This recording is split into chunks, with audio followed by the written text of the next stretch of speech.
Students, आज हम करेंगे power of accommodation of an eye और हमारा चैप्टर है the human eye and the colourful world.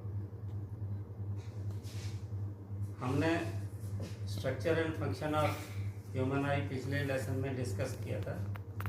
आज हम करते हैं what is meant by power of accommodation of human I. Basically it is the accommodation of eye lens to focus the nearby objects and far objects। अगर हम टिकटिकी लगा के नज़दीक के ऑब्जेक्ट को देखते हैं और फिर दूर देखेंगे तो हमें कुछ समय के लिए वो थोड़ा सा धुंधला सा डिम सा दिखाई देगा, या आप दूर लगातार देख रहे थे और फिर अचानक नज़दीक देखेंगे तो कुछ टाइम लगता है। It takes some time to get accommodated।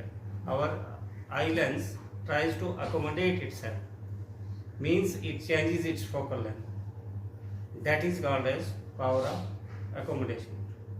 Also, अगर हम धूप में बाहर खड़े होते हैं और फटोफट आप डार्क में आ जाएंगे तो कुछ समय के लिए हमें दिखाई नहीं देता, उसके बाद हमें हमारा लेंस जो है वो एडजस्टमेंट करता है और उसके बाद हमें दिखाई देता है। सिमिलरली अगर आप डार्क में हैं और इमिडिएटली आप लाइट में जाएंगे तो कुछ समय के बाद आपको जो है वो दिखाई देना शुरू कर देगा। This power of lens to focus the nearby objects and the far objects is called as power of accommodation.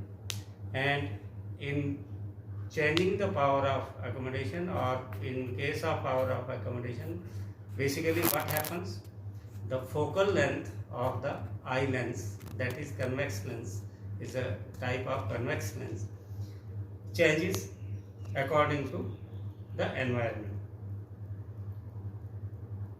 Basically it involves the lens and the ciliary muscles।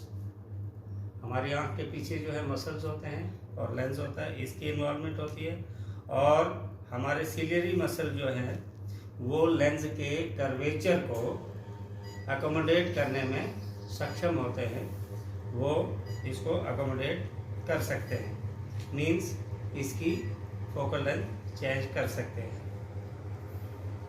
The power of accommodation of a person having normal I is 4D।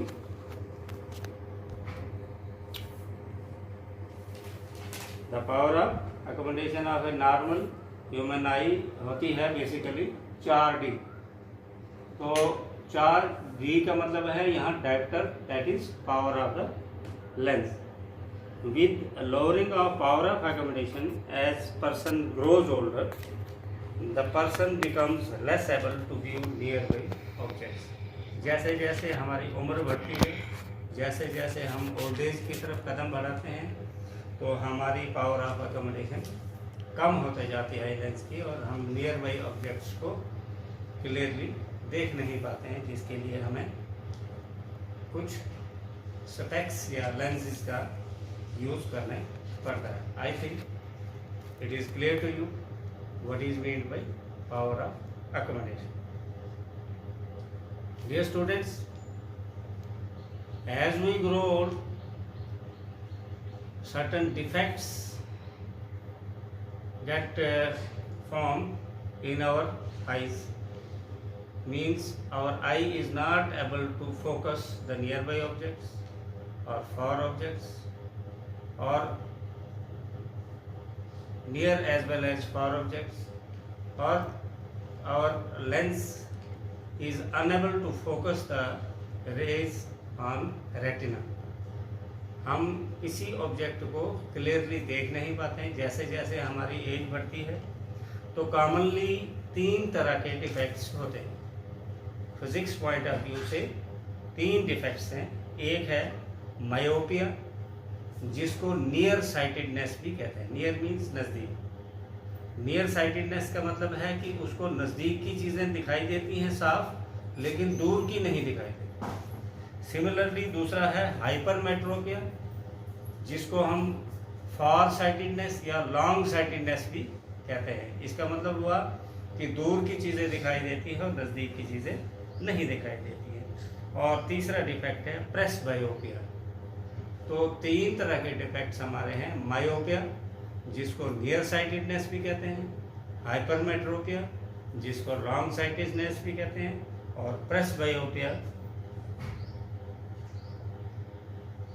अब एक छोटा सा concept और कि जब हम एक आंख से क्लियरली देख सकते हैं तो नेचर ने हमको 2 आंखें क्यों दी? What is the need of having 2 eyes in human being? With 1 eye horizontal view is about 150 degree. अगर हम एक आंख से देखेंगे तो ये जो एंगल बनता है हमारा, ये मतलब 150 डिग्री तक ही एक आंख हमारी देख सकती है। लेकिन जब हम 2 आई से देखेंगे तो इट इज़ ऑलमोस्ट 180 डिग्री। आप देखना गौर से, यहाँ से इस तरफ 90 डिग्री और 90 डिग्री, मतलब 180 डिग्री तक हम व्यू कर सकते हैं। दूसरा, इससे हम फेंट ऑब्जेक्ट्स को भी देख सकते हैं। अगर एक ही आई से हम देखेंगे तो उतना क्लियर जो है दिखाई नहीं देता है। और तीसरा बेनिफिट है कि हमें 3 डायमेंशनल व्यू मिलता है, मीन्स लेंथ का भी पता चलता है, विड्थ का भी पता चलता है, डेप्थ का भी, मतलब किसी भी ऑब्जेक्ट की 3D व्यू हमें मिल